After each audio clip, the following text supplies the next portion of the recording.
everybody, and welcome back to Nerd Culture once again. I'm going to be your semi-host for today, Travis Troller. We want to thank you for tuning in before we get too much into the nitty-gritty, but we are here to talk about specifically one major Marvel thing in particular, and that's going to be WandaVision. Episode 8 has just recently released, and we are doing our standard weekly roundup discussion. And it's not just going to be me. I'm going to have somebody else in here. You're not going to hear me talk for about 10 minutes. I have the wonderful Caroline Harlan. Hello, Caroline. Hi. Hi, how are you? Fantastic. Ready? As I established before we went live, completely blown out by the sunlight. Yeah. So I've acknowledged I went to film school, and this is the setup I give you. I'll try harder next time. Sometimes it's just like that. Sometimes life just gives you lemons. And then you make Coors Light. Coors Light. Oh, Coors Light. It's Coors. That's how you pronounce it, right? Coors. Yeah. Whatever. It's a southern thing. You just go Coors. But wait for it. Little burp. Excuse me. Sorry. But I don't even know how to segue from. I want to use the lemon thing. When life does give you lemons, you get WandaVision episode 8 because this gave us a lot. Yeah. And I'm doing horrible because I have to do this. WandaVision episode 8 discussion. Fantastic. Now, here is the deal. I am mostly blown away by this episode more than anything else. I want to talk about the thing overall before we get into the very specifics of what we liked and probably what we didn't like. Mm-hmm. I'm gonna say that this episode definitely. I know how we had a discussion with the last episode last week, which if you haven't seen that, make sure to go check that out. Yeah. But we were kind of talking about, we were guessing, since we were on episode 7 at the time, if there was going to be 8 or 9 seasons. Like nobody really knew at the moment. Mm-hmm. And then after watching this episode, I wasn't sure either. I didn't know if they confirmed if they were going to do a specific number or not, but I feel like it's been confirmed now that it's 9 episodes, because after watching this one played as such a strong bridge into the finale. It set up so much and it tried its best to wrap up and explain everything that basically happened, and it really delved into Wanda as a character to the point where when it was over, I was like, okay, they have just completely painted a picture for something big about to finally go down to solidify this chapter and all these characters' lives. So now we know that most likely the next episode 9, will be the season finale. So we've had this cliffhanger to live with. And yes, the episodes have had cliffhangers in the past, but this one, it's like it was, the whole thing was a build up and suspense and finally trying to give us some answers. I feel that certain things still weren't answered. I feel like they tried to show it, but it didn't give me really anything. Yeah, because so this episode was 47 minutes. I have a feeling since Kevin Feige was over 6 hours of content, this one is going to be over an hour. This next episode. Do you think that this season finale is going to be over an hour? I feel like it has to be. Given everything they set up, they had too many moving parts that they tried to explain in this recent episode that the payoff for every single one, if they want to do it successfully, I feel like they can't really condense it down to a short amount of time. Yes. Also, shout out to Miguel. You just finished season 1 last night. Good. You're getting caught up. So you're right here with us. Finally caught up. Good job. My only thing is they could not have it a falling action time frame. They could just leave this right in the middle of the conflict and just be like, here you go, here's Doctor Strange coming out. I've been hearing people talk about the Doctor Strange situation, and I know that he's connected. I get it. I'm not saying he's not, but I don't see, they haven't built anything towards having him show up in this last episode. I feel like if he does show up, it's going to be completely out of the blue. There hasn't been any build up or preparation for him. But the whole, I feel like it's not directly prepped for him. But since we do know the title of the next Doctor Strange, which is the Multiverse of Madness, something like that, we know that Wanda's opening up the multiverse. No, I get it. That's all been confirmed. I'm just saying they haven't established a clear-cut way for them to have it make sense for him to show up in this next episode without it being abrupt and confusing. If he pops up at any point in this episode, then I'm already basically going to be confused as hell. Like, and I'm like, wait, where did you come from? Why are you here? You know, sort of situation. So like, I'm not gonna know what to do, like, at all. Yeah. And plus, I don't even know really what part he would play, because I'm worried that given everything that's going on, I'm worried it's going to be one of those things where maybe, Wanda's going to be duking it out, you know, with Agatha, which we'll get more into in a minute. But like, and then like maybe Doctor Strange comes in right at the last second, not necessarily to save the day, because Wanda's clearly capable of holding her own, but like to give help. But that's such a cheap trick. I'm not saying they're going to do that, but I see that as an option just to bring in the character to connect it all together. And I really hope they don't. I just don't know how they're going to, in this final episode, start to open the door to her starting to get more affiliated with Doctor Strange and opening up that connection. Well, but I feel like they did do it at the end of this episode when Agatha's like, "You have magic, like you use chaos magic." Yeah, which is I totally understand. Doctor Strange. Yeah, no, I get it. Like, I get that connection that they both use magic, so they're in that world. It's just, I don't know. I feel like they're missing something in order to like qualify bringing Doctor Strange in. If the theory is true and Agatha has a missing book of Doctor Strange's, he could come looking for that in the next episode. I feel like that's still cheap too. Like, he just, like, everything's just finished up, and all of a sudden he rolls in, and she's like looking at him. He's like, "You have my book." I'm like, "Where were you? What is this? You show up now?" You know, like, I just don't know how they're going to do it. If they do have Doctor Strange appear in this last episode, I mean, regardless, I'm going to be all for it. I just don't know how they're going to do it to the point where I'm going to be like, "Oh, perfect timing," you know, like, because I just don't feel. I don't know if I feel like I'm ready. It's going to make sense for him to show up yet. If she seeks him out, you know, like in an end credit scene, which is most likely what they're going to do. Like, after everything's done, she's like, maybe I need to understand this more about my abilities and what I am. Let's go to this guy. So that would make the most sense to me. But what I want to do is I want to get into every character that we kind of saw, and really we're going to be diving hardly into Wanda, because this was strong. I know the show. Yeah, like, I know, like, she's the main character, but this one really took a focus on her. But for starters, let's talk about. I kind of want to talk about Agatha. For a second, because we already got in the last episode the big reveal that she is, like, basically the main baddie, you know, and she's been kind of pulling the strings the whole time. And then we get to see a little bit more of that, and it's kind of like we get to see a more of a personality like of her, because we already know that given the circumstances, she has a manipulation factor. She's really good at doing that, but we see her really do it firsthand, you know, when she's having Wanda go through her like memories and stuff, and like sitting there behind her, kind of like pretending to give her a therapy session, but like kind of coaxing her into like going the direction that she wants to give her the power that she wants. So I thought that was interesting. But we also get in the beginning how ridiculously strong Agatha is. Well, yeah. I mean, she was able to. I mean, she's. Cool to see, I don't think it's to see like how she's going to be going against Wanda, like making her like, like she's like pretty equal minus the chaos magic. I think they really showed Agatha's true strength. Through playing Agatha's backstory when like it was like 1683 and like all the witches were trying to like destroy her, and she was able to like turn the spells back on them and consume their power instead of having it destroy her. That was a good sign of strength to show that she wasn't somebody who could be messed with.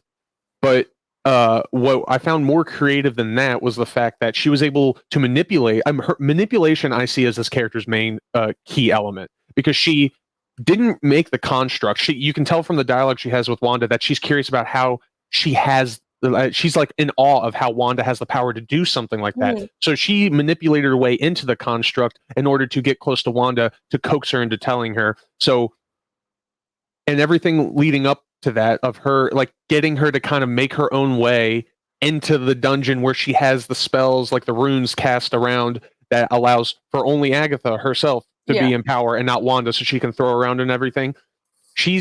I feel like she's not as strong as Wanda, and that's stated because of how close she plays things to the chest and how she keeps yearning to have Wanda's power because she knows she's not as strong as her, but she makes up for it with her manipulation factor. So I find that to be really interesting for a character, because that is more fun for me as a viewer than having a character that like Thanos, who just rolls up and just can just punch everybody. And I'm like, all right, sick, snap. Like I don't get me wrong, I love Thanos, and he's built up as like a crazy godlike being, but it's just like it's nice to see somebody who's like just at their combatant's level, or not, and they just having those extra key elements of personality traits that help them make up for it. So I kind of liked Agatha now in a way, because before she was just, to be honest, to me she was kind of annoying. I knew something was up with her, but I wasn't too sure. And then when they had the reveal at the end of the last episode, and it's like it was Agatha all the time, I'm like, okay, sure.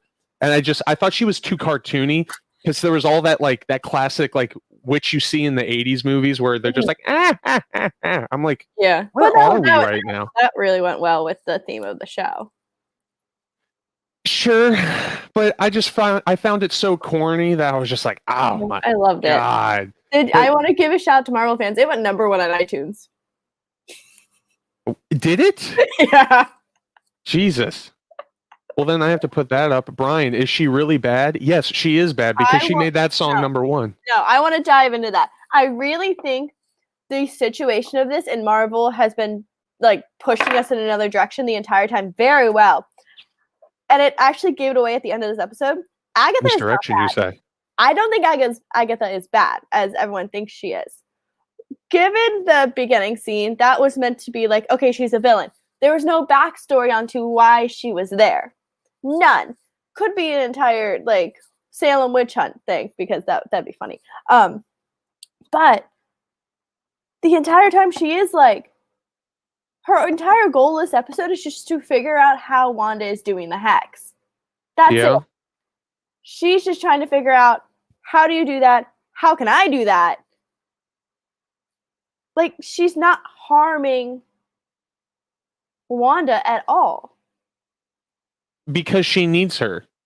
That's what I just don't think I think she's just more curious of how to gain Wanda's powers. Can I point? Okay, I see where you're going with it, but what counteracts that for me is the fact that they make her act so strongly like a stereotypical villain. Like if she was on the side of trying to like figure out how Wanda's doing it, so maybe she could have that power in order to stop this and help. She wouldn't be threatening Wanda and like just like throwing her around the room and be like, I'm in power now, sweetheart. Like, no. Didn't even know how her powers came to be. And Agatha was like, okay, let's go. Step 1, step 2, step 3. Let's figure this out. I don't know. I think there's a chance that could be right, and she's actually got good. But that's the thing. They also built it up. It's established now. She has a very strong characteristic that is found in most antagonists, which is she is bloodthirsty for power. She's power hungry, and you've seen her in all her backstory that she broke rules, she went against people, and she literally killed people in order to keep her, to keep her powers. Yes, you could say that like the whole witch scene back in Salem and like the 1683 thing, that was her defending herself because they were going to attack her. But the thing is, you could see the evil and the rage in her eyes. It's like she found pleasure in doing that. Like you could see that. So I don't see that as a good person. I see that as somebody who is trying very hard to be the most powerful being in the world, and they're going to stop at nothing. That's what I get from her. I don't get any sense of innocence from her, not even a little bit. So that's what is like concerning to me. But what I really want out of this is I want Strange and Agatha to mentor Wanda into learning more about her backstory and her actual source of powers and how, like, the extent she can use her powers. That's what I want, because that would be cool. I think Agatha is not going to contribute to anything other than being an outlet for Wanda to have to push herself past her own personal boundaries in order to defeat her. And then from that, she's going to tap into her full potential. And then when she does, then she doesn't know really how to control it still. That's when she goes to Doctor Strange to try to control it. And then I bet money during training, something goes wrong and she gets out of control, and then that's when the whole Spider-Man movie happens. Like, we gotta stop her. She's creating rifts. Dude, I should write for Marvel. Write this down, everybody. This is fantastic. And then we also had this. Agatha cannot open the book, and the book is reference to the one that we saw this episode and in last. That's potentially the one that was maybe taken from Doctor Strange. And a funny, interesting other thing I didn't notice, Brian, says last week the book wasn't glowing purple, it was glowing red. So the colors have changed. And if those have to do with maybe the powers of like the time stone and everything, that means that the powers are oh wait. That could also mean purple. Yeah, and Wanda's red. So maybe it was Wanda had power over the book and then Agatha took it from her. I think Wanda's finally fully 100% aware that this is hers, and she can be like, okay, this is what's going to happen now. Rather than still being in that trance of like, it's the sitcom. Yeah. Also, just to defend my point even more about why she's a bad person, she's also using her kids as bait and looking like she enjoys it a good bit too. She could have said at any point, listen, do you want to protect your children? I don't enjoy doing this, but like she's like giggling and laughing, like, you're gonna give me what I want. Like, just like, so, wow. I see big character development in Agatha's future. Something's gonna have to really like traumatically happen to her for her to be like, I need to reconsider what I'm doing. You know, like, it's possible. Like, big turnarounds have happened before with characters, and sometimes done well, sometimes done horribly. But they're pushing her so stereotypically in the evil direction that I just don't know. But like, I feel like you can't believe everything you see with Marvel anymore. You just can't. That's true. That's why I'm going off of how I'm just going off of what the little I know about how to write characters and storytelling. It's just like they've already written themselves so much into a corner with what she is. Maybe it's to juxtapose when she changes later, so that way there's a bigger of a difference from Agatha now to Agatha later. That's always a chance. Yeah. That and the actress that plays Agatha, I just want Agatha to stick around longer. I love her character and I love the actress. Yeah, I do love the actress. I mean, off the top of my head, I can only remember her in Step Brothers, though, so a whole different character, but it's still fun nonetheless. Yeah, I know she's been in a lot, but my memory is just awful, so that's the only thing I can think of her in. But yeah. What I find interesting is besides we have Agatha, who could potentially be bad, becoming good, whatever. She's got her own story arc coming on, and she's going to be in the universe for a little bit longer. I want to talk about how, you know, since she manipulates Wanda, and she basically has her go through these doorway portals going into her past, so that way it's like, you know, therapeutically, she's going through the motions of like what traumatized her, like what are the crucial moments that led her up to here, which is good because this is the first time as all of us as MCU fans have gotten to see behind the veil of like the backstory of Wanda, because up until this point, we've only had to hear stories and take her word for it and kind of just kind of take their existence with a grain of salt. So to be able to see that firsthand is interesting. I personally feel like it was nice to watch, but I feel like it didn't explain certain things still, like one of them being, how did she get her powers? Because all I can chalk it up to is that she's born with it. Okay, so what I got from this and doing my research on, TikTok. Oh, Jesus. So she was apparently, yes, born with powers, but in order for her to unlock those powers and to change the DNA of herself to unlock those powers, can't think of the word, to the exposure to the mind what I have horribly right now, yes. Yeah, to the Mind Stone, right? It was the mind. No, it wasn't. It's the Mind Stone because it was yellow. Yeah, that's what alters her DNA and like fully unlocks her powers. So somewhere in her lineage, she had a witch, which also people are going back to the thought of Mephisto. Okay, so you're thinking she had the powers all along, but she wasn't able to open them. You can see it in the scene where at the bombs, she's like, that's what I was going to bring up. Her brain that like she has power, she just can't use them yet. How does she know she has power if she can't use it? Like, I don't know. I feel like if you're like witch and you have your DNA, I feel like you just know. How do you know that? How do your parents just tell you one day, hey, come on, you want to watch I Love Lucy? By the way, you're a witch. Feel it in your boat, like you don't wake up as a child and go, I'm a witch. I can feel it. Like, You do, but you're kidding. She's like, oh crap, this is real. I actually do have this. And also, I'm just gonna say, like, I agree with that a little bit. Just saying. I'm just like, I feel like the show was bad until Agatha like revealed herself, and that because at least it gave me some sustenance. Okay, no, but since we're talking about the sitcom stuff, I absolutely love the background of it. Like, I love all the sitcom stuff now, knowing that, like, that's her childhood and that's like her safety. Those shows, and it's actually really. I get it. No. I get it. I love how they did it. It makes so much sense. The fact that when they did the flashback to when she was a child, and then it's like that was the special time she had with her family. Those are her like special moments. She wants to live in that world again. She wants to feel safe. Totally get it. I shouldn't have done it any other way. Fantastic. I'm just saying the fact that I had to sit through cheesy sitcoms, not worth it to me. Not like I get it. I get it, and I dealt with it because I got what it represented. Fantastic. But I don't want to do it again. Like, I'm glad we're out of the sitcoms already because I don't want it anymore. Like, well, we're going into the 2010s. We have one left. Okay, but it'll probably be better because it's closer to the era we're in now. So fine, because the past few have been okay. Modern Family one? It was fine.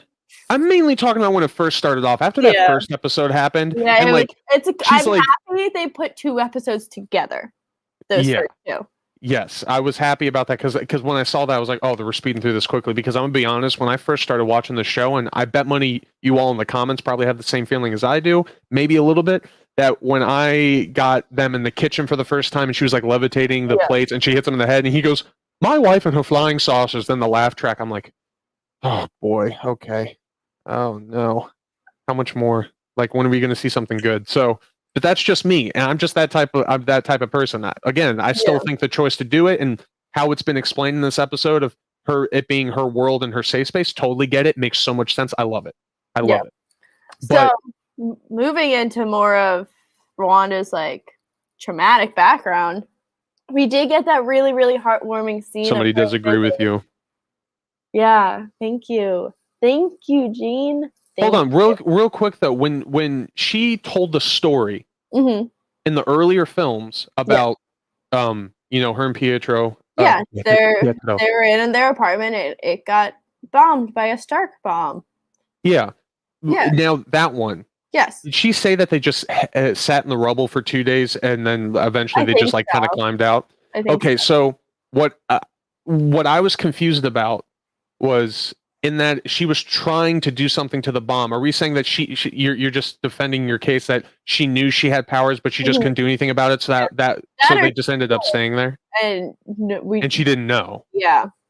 Because Agatha suggested that, saying you made like a protection spell and you didn't even know it. Yeah. Like because Wanda drew it up to the conclusion that it was like faulty and it just didn't go off, but maybe her actually trying actually turned it off. But again, we have no real answers. See, but we also learned from Wanda what triggers her magic is traumatic events.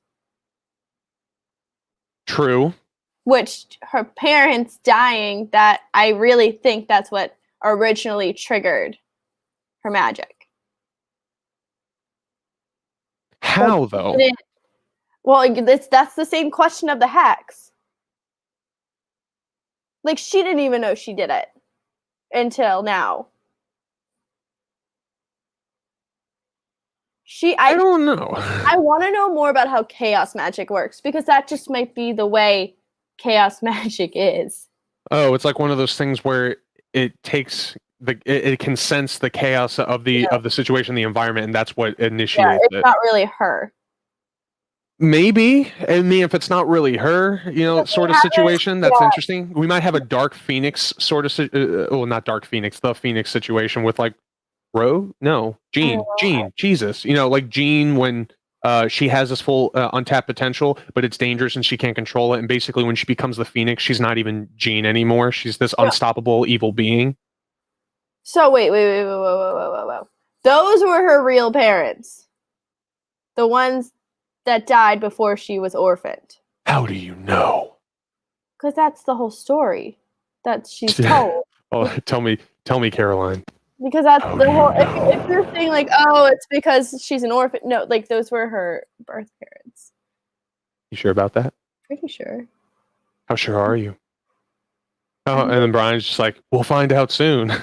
Yeah, I mean, we really will find out soon. And honestly, I bet you everything's gonna get spun on its head next episode. And hello.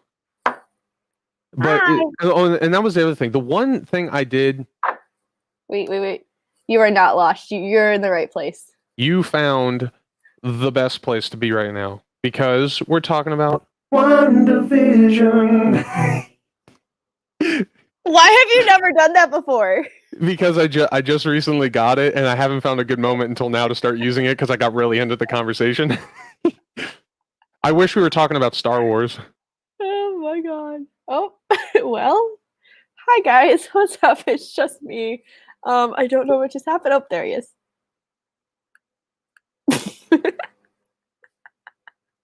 Hi. Bad. What'd you do? So I made the stupid mistake of I hotkeyed a lot of these, and then the one I hotkeyed it to that I just tried to use, I think backs you out of like a window in Google. So I won't touch that one. But take my word for it, it's entertaining. But yeah. Magneto. Yes. Yeah. Magneto's her real father. Oh yeah. Because didn't they play off of that with Pietro? Like in the X-Men movies, he's like, my mom knew a guy like that. So like, I didn't really know that until recently that Wanda and Pietro are like X-Men. Yeah, no, it's very frustrating that like they clearly share a world with a universe that we need put into the MCU, and the fact that they can't do it yet or haven't chosen to do it, it's just like we're dancing around so many things that we could just have and would make so much sense and explain things and be awesome, but we just don't get that, and that's really irritating in my personal opinion. Yeah. The one thing I did like, I don't think I said this already, but after she went through the motions, we got her at a young age doing the whole bomb thing. We got to relive that experience. Then we fast forwarded her to like after that happened, she signed up to be part of the rebellion or whatever. And they were going through the test subjects to test like who could react to the stone and the scepter. And she did, because it basically broke out of the scepter and like hovered and just kind of came right at her like it was like summoning her. And that's when she got literally a vision of herself in the future, like with the kind of like the comic accurate like helm and everything. So she got a little glimpse of herself in the future, and that's probably what kind of gave her more of her untapped potential, which I guess would explain how we saw them in I can't remember which one it was, when it was in the end credits scene for one of the films right before Age of Ultron, and Pietro and her are like stuck in a in their cells, and like they're just kind of getting used to their abilities. So I find that to be pretty interesting too. And also I need more about Pietro a little bit because I don't want to leave him on the sidelines, because there's all this stuff with her and how she had abilities but she couldn't tap into it. Pietro seemed like a normal kid, and he's there with her, so they did something to him that gave him those powers. Like, I'm kind of curious about that. I wish I could see more about that, but apparently not. And on top of that, we've gotten confirmation that even though we had Pietro in this episode, it wasn't really him. Like him. Agatha established that for us. So basically everybody theorizing about this version of Pietro maybe being the link to getting X-Men, I feel like that was just like, this was just for fun, just to have somebody in there, and it just kind of fell flat. So it's been most likely confirmed that's not going to happen, which is unfortunate. Yeah, because I would have really loved that. Yeah, I would have really loved a redo at the X-Men in the MCU. That would have been really, really cool. Yeah, no, I agree. Where is this coming from, though? Next week we'll get a Quicksilver slow motion music scene like those in the X-Men. If that does happen, that would be great. Cool. That'd be cool. Honestly, we probably will, because here's another character we haven't even talked about that wasn't even in this episode at all that I expected. Officer Rambo. Yeah, Monica. I like Rambo, but she got so-called captured by Quicksilver in the end credit scene of the last one, which I kind of thought was disappointing. It was just her looking down a hatch, and he's like, "Snooper's gonna snoop" or whatever. But we didn't see either one of those characters. That means they're being held somewhere else. They might kind of come into play. There might be. That's why I'm like so confused on the timeline of this episode, because Vision was en route. You what? Vision was en route to Wanda. Was he? Hold on. Yeah, remember when he hopped out of the. Oh yeah, and he was like, "What am I doing here? Where was he this whole time?" Yeah, Holy crap! Oh wait, no, because the episode prior to this one, Wanda was already at the house and kind of going down in the basement by the time. For Vision to fly. I know, but here's the thing. Keep in mind, 90% of this episode was them going through Wanda's like memories and stuff. So they weren't really in the real world. They were probably in like some sort of construct that probably in real world time took about a few seconds. True. So you got to think about it that way. So that one I can justify and explain. But what I'm going to find very interesting, putting the Quicksilver and Monica like aside and everything. What if she does actually open up the universe and like when Pietro comes back, it's Evan Peters, which of course it's Evan Peters, but like they have like two Evan Peters and he's like, what is happening? And it's like the actual X-Men. I don't know if they would grace us with so much like that. I feel like that's too good to be true. In my opinion, I would love that.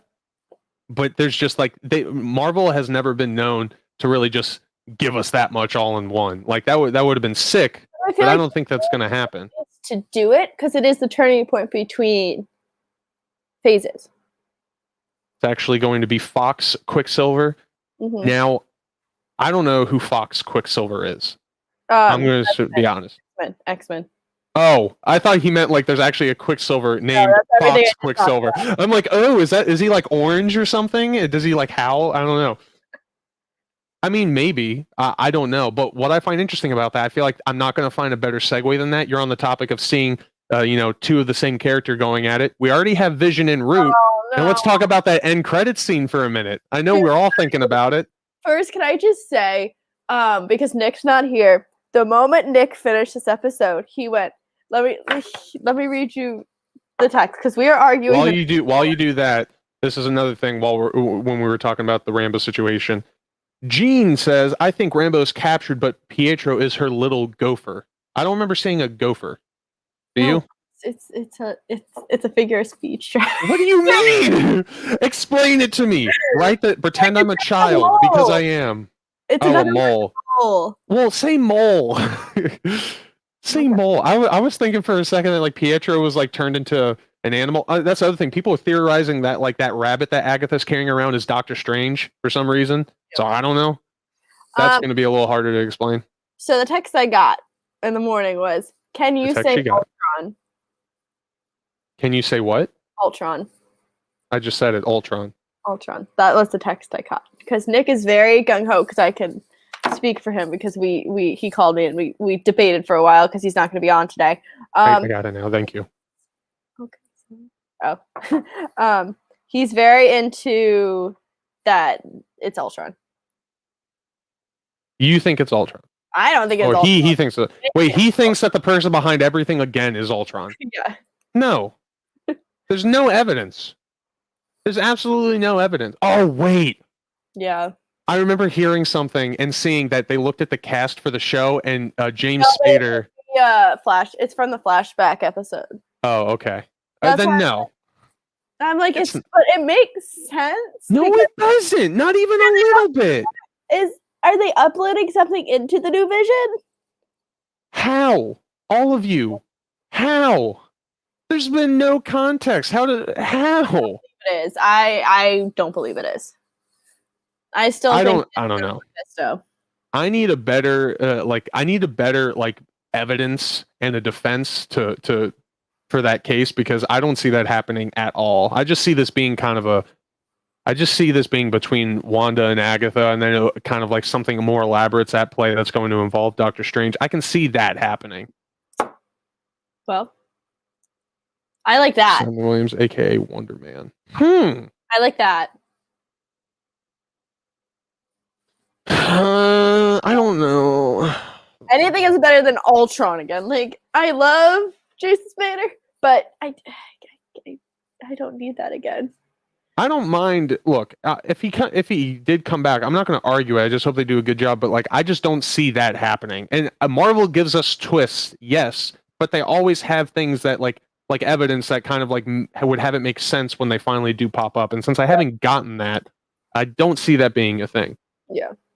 I don't even think the Mephisto thing is really something that's still going to happen, because I haven't really seen any proof of that yet. It's just an idea. It's a concept. He fits into the theme of the powers at play here. So there's a chance. No, there's a big reason why I don't think Mephisto is going to happen, and that's just culturally in like China, like the devil, like you can't have that in content. So that's why. So logistically, that's why they're not mentioning it. Yeah. Well, I mean, maybe that's a possibility, but if so, that means they can never bring the character in there if they want to stay Universal. Yeah. But then again, they have the defense of it's just a character, so I don't know. Yeah. But like Mephisto is the devil. Hell yeah. Yeah. So. He's the devil. We just saw and not the one we need right now. Why? I'm having fun. Does that literally say zombies? What? Does that voice effect say zombies? No, it's not zombies. God. It's like my real voice. Zombies. No, it's but my real voice. The voice effect sounds like the There is no effect. That's all me. That's natural. I'm just okay, talented. Do it again. I can't. I can't. I feel like you're recording just out of frame. I'm not. Oh, she's not. Okay. Oh, you just set it down on your stomach and you just let it go. Is that right? I also have headphones in. Like I wouldn't be able to hear. This is true. This is actually quite accurate. This is true. But what you lingered away from that I segued so perfectly into is the last thing I do want to get into with this conversation is the fact that we are definitely most likely going to see two of the same characters go head to head against each other, because not only do we have, I guess, actual Vision that Wanda conjured up. I still don't think it's technically him. Not only is he en route, but we also have Vision's actual body that in that end credit scene we saw. I hate Sword. We called it. But it's like Sword is another shield, and I'm sorry. I mean, yes, but I feel like they're a little bit. I feel like they're more dicks than Shield is. I feel like they give me Hydra vibes. Like they're just like doing sketchy stuff. And again, I mean, Shield's not innocent either. They had Hydra infiltrated, their entire ranks and all that crap. But that's what I'm saying. I found that to be very interesting. We've only had a couple of end credit scenes in this entire series so far. This is the only one that was remotely interesting to me. My mind wasn't blown, but at least after I watched it, I was like, oh, okay. It's definitely closing up the storyline. Yeah, it was definite confirmation, because I was like, all right, beautiful. They had Vision's body. They reanimated it with her own magical energy. So I'm like, smart on their part. And then, clearly we have basically a mindless Vision that I could tell from the little bit that we got that he doesn't have a consciousness really of who he is. I guarantee that they probably built him up again so that way he can be a mindless drone for them to 100%. For them to control. So what's going to be interesting is that, yeah.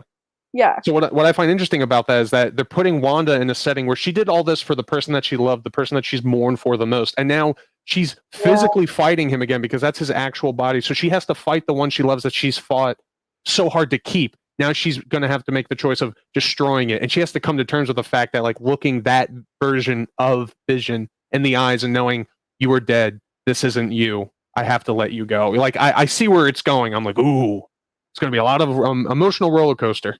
Yeah. I don't want Wanda to get hurt again. This poor girl has been through so much. I don't think she's going to get hurt again. I feel like it's one of those things where she's going to have a final trial, and this has all been a therapy session. Like she needs to, at the end of this, learn to live with her emotions and her trauma, and then this is her getting stronger. She has to get over this hump, which is what it is. So her inevitably taking down Agatha and being stronger, willing to release the construct and destroy both versions of Vision in order to stop all this madness, knowing I can go on without you. That's going to show that she's stronger in the end. It may mess with her even more because she just can't deal with it, and then that could play into the Doctor Strange film doing all that good old stuff. But again, I still don't see the connection. Yeah. Potentially, yes. I don't know. They throw this man around, Gene, so much. Like, I'm gonna be honest. A few episodes ago, he tried to sacrifice himself just to tell everybody outside the force field that the people in there are trapped. I'm like, yeah, I think they get it. Like I don't know. I don't know what he was trying to do there. Yeah. You know what I realized? If Wanda hadn't broke the glass when she was visiting Vision's body, Sword would not have had a good amount of evidence to be like, look, Wanda stole the body. If she had just not used her powers. True. Which I found, actually, now thinking about it in hindsight, I find that to be interesting because it makes me not like Sword more, like even more already, because the fact that they set everything up early on in the show by showing the proper characters, like the videotape, and saying she's evil, she's capable. Like they took that out of context and clearly used it against her just so they could get everybody on their side of we need to attack her. Yeah. Like, so again, Hydra feels that I don't feel like they're here. Oh, it's 100% Hydra shield. Yeah. 100%. Like I don't know what is their goal anyway, because they're acting so shady and they're clearly doing behind the scenes like kind of creepy like stuff with like reanimating Vision as like a mindless drone. I'm like, why are they so captivated on getting Wanda? And I mean like taking her down, because like I understand they're using the excuse of like she's trapping people, but the thing is, I feel like she would have been fine if she didn't make the hex. you feel like if she didn't make the hex, they would have never even bothered with her? Yeah. Okay. Well, then maybe you can chalk this up to the fact that like they thought she was an issue at first, but then as she started acting up, and then this hex was the final straw. And then of course, just like how military will kind of be, they're just like, all right, oh, she's a threat, we have to put her down. There's no other way around it. Like they don't want to think of any other options. Yeah. And I don't know how much an effect they're going to play into, because they're going to have that other Vision kind of do all the work for them. I wholeheartedly believe that like there's going to be a kind of a back and forth with her and Agatha, and maybe we're going to get both Visions kind of fighting, and then it's going to be like, I guess, team ups and coming together. Somebody's going to have to sacrifice somebody. I know it's going to be Wanda having to choose to get rid of Vision's life. Oh, yeah. She's got to go through that again. There's no way they're not letting her make that decision again. Well, my question is, it's going to be Vision versus the kids. It might be anything that gets Wanda to like look at that Vision and go, I have no choice, I have to stop you. Because like in her head, and I think it is, those kids are real, Vision isn't. Yeah. Which still, that also it ain't too much explained to me either. That just kind of happened. So I was like, all right. But I guess it's not too crazy for her to be able to conjure herself to be pregnant and then like have kids really quick. I mean, she's done crazier stuff. Yeah. So she really, I guess I can live with that. I mean, it's controlling hundreds of people right now. Totally. They're all her children now. Uh-huh. But unless you have any other thoughts, yes? No? No, I don't. There's not much to talk about with this episode. We just talked for 43 minutes. No, but I'm saying like 43 minutes. There's like the previous ones before, it's been like going in circles, being like, no, yes, this is how it's going to end. We have a pretty clear end game now. Aha. You said it. Aha. You said it. I did say it. It is pretty clear. But still, anything can happen. There's a very easy cookie cutter way that I feel like Marvel's actually going to do, and everyone's going to be disappointed. Yeah, like what all my direct theories about, oh, she's going to do this and this and this, I see that happening. Yeah. But I have a feeling Marvel's still smart enough that I think they've considered that route, and it's like, all right, how can we do something remotely like this, but not this, just to mess with them, because they're expecting it. Yeah, they could just be on purpose, like, screwing us over with all of our theories for these past few episodes. Yeah, like this crazy one. Just to get us thinking that, like, oh, none of these are actually going to happen. Like, stop thinking like that and be like, ha ha ha, you're all right. You know? Yeah, like I don't think they would. I think they want to keep it up. But they might do something like this and surprise us where Captain Marvel just kind of shows up to save the day, which I don't want even remotely a little bit, because again, when we've seen her in the other films, I'm already used to her showing up at the end and being so OP and so strong that she can just do whatever. That gets rid of all the stakes for me. I've seen it before. I was okay with it. Don't want to see it again, because then I'm going to hate it. I really hope they don't do that. Seeing a relationship between Monica and Captain Marvel, like a team up of some sort. Yeah. I mean, sure, Like, I would love to see that. I want to see more of Monica because of her new abilities development. I want to see her in action to help out for this last episode and her team up with Wanda. I want Monica to start doing more stuff with her powers so she can get an understanding of what she is or what she's becoming. Mhm. I want to see the Visions maybe fight. I want to see that decision that has to be made in any shape or form of one of them having to be sacrificed. So that way, you know, Wanda having to make a hard choice of getting rid of somebody that she's literally, this whole show's been based around because she's done it for that one person. I want to see that sacrifice need to be made. I want her to start making big decisions. I want her to start getting over her hurdles and understanding, like not suppressing, but understanding and accepting and moving forward with her life. Like I want that for her, and I think we all do. So it may go that route. They may have some twists for us, knowing Marvel, where it might not be the case. She might come out of this pretty messed up and just like, I'm not healed even a little bit. This is going to be bad. I don't know. But those are my hopes, and I hope they're yours too, Caroline. And I hope it's the hopes of everybody that is watching the show and also watching these weekly discussions along with us. That's going to do it for this episode of WandaVision episode 8. I gotta have a better catchphrase, but episode 8 discussion. Thanks for joining. I appreciate everybody that was in the chat. I love the back and forth. I love the theories. I love the explanations. I know the term for gophers now. That's fantastic. So wonderful, you know. And you can. I don't even know. I just had like a brain fart. I feel like it's all good. It's all good. We're having that day today. Yeah. Regardless, thank you guys. If you're watching this on Facebook, make sure to follow the page. If you're watching this on YouTube, which I hope you would be, make sure to like, comment, and subscribe. And everybody that was here, thank you once again. And if you are watching this, leave comments down below about what your theories are. What did you like about this episode? Where is it going? All that good stuff. So many questions to be answered next week on the season finale. Hell yeah. And on that positive note, Gene, nice show, y'all. There's more to come always. So make sure to follow us on all forms of social media at It's Nerd Culture so you can get amazing shows like this all the time. Yeah, and definitely go check out our YouTube channel because all the previous episodes of all of our recaps are over there. And while you're there, definitely subscribe to be notified when we go live next week. See how she just got so perky when she said that? See, she's on now. She's ready. She's ready. But this conversation is over. So you picked a horrible time to be awake. But I want to thank you all once again. Thank you for tuning in, and have a good rest of your day, ladies and gentlemen. Oh, wait. Oh, did you not hit it? I'll see you on later.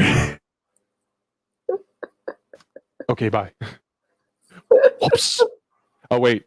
Flash run. Oh, wait, I gotta press the button again.